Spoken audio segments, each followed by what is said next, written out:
everyone and welcome back to my channel. So today we are going to be talking about these guys, bearded dragons, and what you need to feed them. I will do a separate video for you if you'd like me to on particular supplementation. I will touch on that in this video, but we're going to be talking about mainly the kinds of greens and things that we're going to be feeding these guys. I will also touch on the insects for you, but again, I am going to be doing a separate video on the types of feeder insects that you can get, my recommendations for these guys personally, and the pros and cons of keeping some of those yourself and breeding them also. So this right here is my bearded dragon Gary. Hello and welcome if you're new. My name's Hannah. This is Big Gaz. He is my channel mascot because my crested gecko Fred doesn't really sit still. He's a little bit darker than normal, as you can see. He's been out and about having a little run around. He's going back in his tank after I filmed this video for you guys. So important things to remember about these guys. They do feed on a variety of things, but just because they can eat many fruits, veggies and greens does not mean that everything for them is safe. So I'm going to start with telling you a few things that you definitely want to steer clear of and why. First one being avocado. Although they can eat many fruits, and avocado is technically a fruit, this is something that is toxic to them. It is so dangerous to give your dragon avocado, and if you have done accidentally, I suggest you take them to the vet immediately. It is really toxic for them. It will make them very, very poorly and could even result in death if left untreated. The next couple of bits that you definitely want to stay away from are anything that you have kind of found in your garden, unless you are growing them yourself or you are completely aware that there have been no pesticides or any kind of chemicals used on the lawn or the surrounding area. You definitely want to be staying away from giving your dragon anything that you found in a random garden, by the side of the road, anything where you do not have complete control over what has touched that plant. Anything that is on that plant, pesticides, you know, fumes and stuff from side of the road plant, stuff like that can be really dangerous for your dragon, and can result in your dragon being really poorly. So if you are looking to pick wild flowers and plants and stuff, I suggest that you either go to your own garden if you know it has not had pesticides on it, or you be growing your own where they are, again, untouched by chemicals of any kind. The next thing you want to stay away from are citrus fruits or anything with a really high acidity. So you can in fact feed tomatoes to your dragon, but again, quite high acidity level. I would be using that as a very occasional treat. Main ones you want to stay away from are things like lemon, lime, oranges, pineapple, that kind of thing. Just stick with the other fruits and veg that you are able to feed and you will be fine. Last thing you want to stay away from are human foods. He's not a human. I'm not going to give him people food.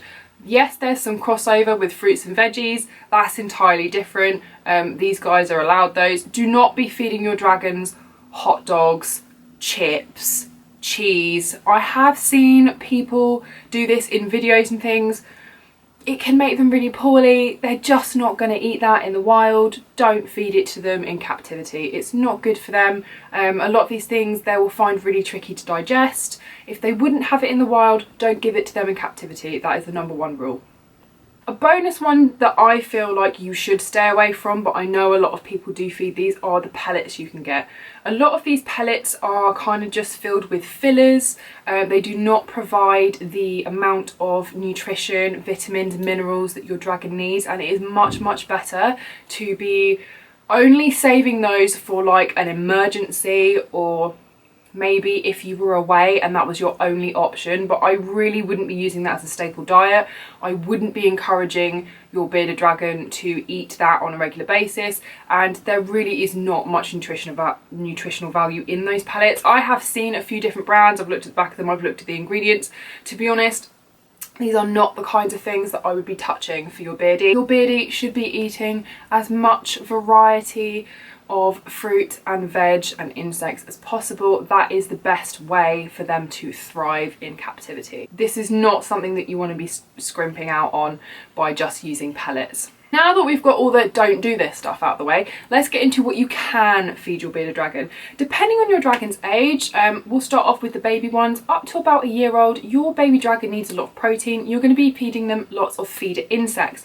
These are things like crickets, locusts, dubia roaches, superworms, hornworms, waxworms, etc, etc. Those are the main feeder insects that I can think of off the top of my head. You can also do mealworms. I would steer clear for babies of feeding mealworms or superworms as a staple diet, just because they are they have a little bit of a harder exoskeleton, which can make it a little bit trickier for the young ones to digest this. I would mainly be sticking to things like gut-loaded other feeder insects, crickets, although they don't have a particularly brilliant nutritional value. If you're gut loading them, that's going to increase that, and they do actually run around a lot, which your dragon will love to chase, so it will encourage them to catch them, gives them a little bit of enrichment as well.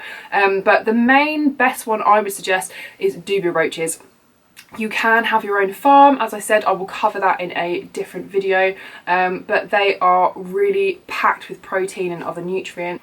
Again, they also move around a lot, and they come in various different sizes, and they are really cheap to keep and run your own farm if that's something that you would like to do. That's something that I have experience with, and I will happily do a video on that for you later if you would like me to. Leave me a comment down below telling me if that's something you would like to see.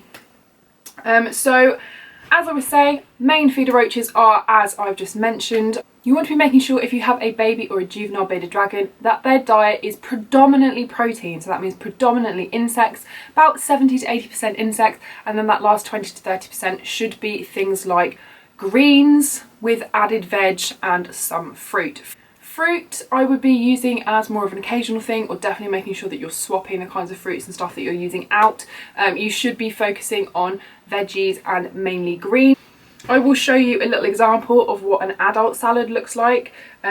Obviously just do this on a smaller portion for your dragon, or as much as you think they're going to eat. Babies probably are more likely to be very fussy about eating their salad, but I always find putting a few little wormies of some kind on the top to attract them. They might get a mouthful of salad when they go for the thing that's moving, and that's a way to kind of trick them into eating it. The sooner you can get your bearded dragon eating any kind of plant matter, the better they will be when they're older. Gary will take things out of my hand. Occasionally he has a day where he's like, no, I'm not eating that, mum. He would have insects every day if he could. Obviously that's not something that we do here. However, he's pretty good with eating his salad. Here is an example. This bowl is from Exoterra. It's a really kind of heavy duty one.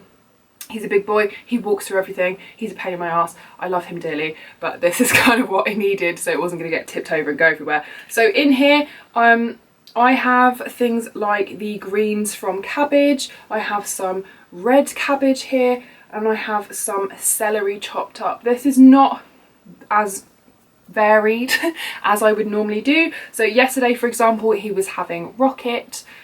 He had a couple of blueberries on there, he had some bell pepper, red pepper, and he had some carrot as well. So list of greens that you can do, I will list them here for you and put images so you can see. Turnip greens, collard greens, spring greens, most vegetable greens, so cauliflower greens, stuff like that, rocket, bok choy, and many other different ones. Fruits and vegetables that they can eat are tomatoes, bell peppers, courgette, cucumber, but you have to take the rind off, carrot, beetroot, occasionally a little bit acidic, so just be careful with that, blueberries, apples, banana, can bind to calcium, so just be a little bit careful with that. Occasionally as a treat is fine. Basil, mint, parsley, lots of different kinds of herbs you can do, and several different kinds of wildflower. What I would recommend to you guys is to do a base of greens and then add a little bit of colour in there. So whether you're chopping up tiny bits of carrot, anything red, they are really drawn to. I don't know why this is, it just catches their eye, they enjoy it. So things like red bell pepper, tomatoes, again, just be really careful with that. Raspberries, strawberries, Gary loves. Again, fruits more occasionally, but if you're really struggling with a bearded dragon that you're kind of transitioning from like mostly insects to salads, then Top Tits is kind of switching the fruit around a little bit, so they're more excited by the fruit, as you would be, and yeah, hopefully you can get them to eat some greens as well. Start as young as possible, that's really helpful. The younger your bearded dragon gets used to eating plant matter, fruits and veggies, the easier it will be when they get older. If you would like me to do a video on how to get your dragon to eat vegetables and their salads and stuff, then I will happily make a solid video on that for you as well. But it's really important overall to have your beardie at any age eating a varied diet. As I say, insects mostly, heavy protein for the baby ones, and then after about a year you want to be trying to transition that over to mostly plant matter with insects a couple of times a week. That is what I do with Gary. He gets offered a salad every day. He probably doesn't eat it every day. I could get away with doing that every other day. And he has insects probably twice a week, maybe 3 times a week, depending on whether he's been fussy with his salad or I'm being paranoid and thinking he's not eating properly or whatever. This is mainly in my head. He eats a lot of food. He's a big boy, as you can see. Generally don't have an issue with him eating his salads at all. Next, we're going to get on to supplementation. This is the wrong one to show you, but I'm going to show you and explain why it's wrong. This is what I use for Fred. This is the Exoterra Calcium Plus D3. If you have an animal that has UVB lighting as dragons require, and Fred does not, hence the D3 for Fred and not for Gary, it can be really dangerous to give them the calcium with the D3. If they already have a UVB lighting, then they're already producing their own D3. If you provide them with too much, then it can actually calcify their organs and things. So if you have an animal like a bearded dragon, just get the plain calcium without the D3. And if you have one that perhaps doesn't have lighting and stuff, then you can use either, but I prefer to do the added D3, or definitely add this in at some point if I'm using plain calcium for both. Other things that you should be looking into. This is the Repcal Herptivite with beta carotene. This is a multivitamin for all reptiles and amphibians. I have seen loads and loads of different ones, but it is one of the ones that is the most popular, I would say. It's fairly expensive, but as you can see, I have 2 reptiles. Obviously, this is something that is going to last me quite a while because I don't have any other pets. However, it is something that is really good to have, and I add this in for both my boys once a month, maybe twice a month. There is dosing on the back. Just make sure you read everything properly. Obviously, you do not want to be like overdoing it with your vitamin supplements and things for your pets. But as you can see, he's a big boy, he's very happy. So these are the ones that I would say you absolutely need. And the last one is a handy thing to have on hand just in case. I have had to use this once for Fred, in fact not for Gary, and this is the Repta Boost. So it's an electrolyte, probiotic and energy drink for snakes, lizards and tortoises in need of a pick-me-up. This is really handy if you've got any reptiles that may be undergoing veterinary treatment, feeling really sluggish and very tired, or like for tortoises that have just woken up. It's handy to have on hand. I actually used this when I felt like Fred was a little bit dehydrated and he perked up after a couple of treatments and he was happy as Larry. This is a nice add-on. It's not necessary, but it's something that I like to keep in my arsenal. So I hope that this has been really helpful for you. The basics are baby 70 to 80% protein, the rest veggies. As quickly as you can expose them to that and get them interested in it, the better. Adults, other way around. Insects, maybe a couple of times a week, and a wide range of salad and veggies and fruit. Always, always, always look at where your veggies are coming from. Always wash them off, and always, if you're not sure, check on Google what you can and can't feed your bearded dragon. Some things can be toxic to your dragon, some things need the rind removing, some things are a little bit too hard, some might need cooking first. They can eat some cooked stuff as well. Just make sure it's nice and varied, nice little basic greens and some added veggies and fruit on top for a treat. I will leave you a couple of really awesome links that I use to make sure, if I haven't fed him something before, that it is perfectly safe. I don't know why he's sitting like that, but there you go. If you are ever unsure, as I said, you need to look things up. These are the ones that I use if I am not sure.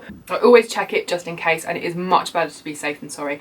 I really hope you've enjoyed this video. If you have, then please do give this a thumbs up. If you're not part of the Jane's family, then please do hit that subscribe button as well. Leave me a comment down below telling me what your bearded dragon's favourite fruit or veggie is. If you have not seen my beauty channel and you love makeup, then please do go and give that a look as well. I have 2 Instagrams now. I have my main one, which is Hannah Jo James, that where you can see all my modelling stuff and my general day-to-day things and some beauty stuff. And my other one is _HanZilla, all one word, and that is where you will see a load from these guys, as well as my little Bubba Fred. So I hope you've enjoyed this video.